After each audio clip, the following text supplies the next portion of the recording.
મણિનગરમાં પણ મસ્ત મોટો ભૂવો પડ્યો છે। મણિનગરથી જશોદાનગર જવાના રોડ પર આ ભૂવો પડ્યો છે। ડિવાઈડરની નીચે આખો ટ્રક ગરકાવ થઈ જાય તેટલો મોટો ભૂવો છે। તો નીચેની માટીનું ધોવાણ થઈ જતા આ મસ્ત મોટો ભૂવો પડ્યો। સ્થાનિકોએ તંત્રને જાણ કરી તાત્કાલિક ભૂવો પૂરવાની કામગીરીની માંગ કરી છે।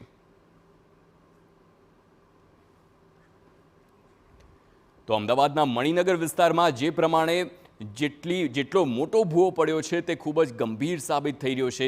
આ મસ્ત મોટો ભૂવો જાણે કે આખી ટ્રક આ ભૂવાની અંદર ગરકાવ થઈ જાય તો પણ નવાઈ નહીં। આ ભૂવો એટલો મોટો છે, નીચેથી માટીનું ધોવાણ થતાં આ પ્રકારની સ્થિતિ અમદાવાદના મણિનગર વિસ્તારમાં સર્જાઈ છે। જો કે તાત્કાલિક આ ભૂવાને પૂરવાની કામગીરીની માંગ સ્થાનિકો દ્વારા કરવામાં આવી છે। જો આ ભૂવો પૂરવામાં નહીં આવે, કામગીરી કરવામાં નહીં આવે તો આ વિસ્તારમાં અને આ રોડ પર મોટા પ્રમાણમાં હાલાકી સર્જાઈ શકે છે।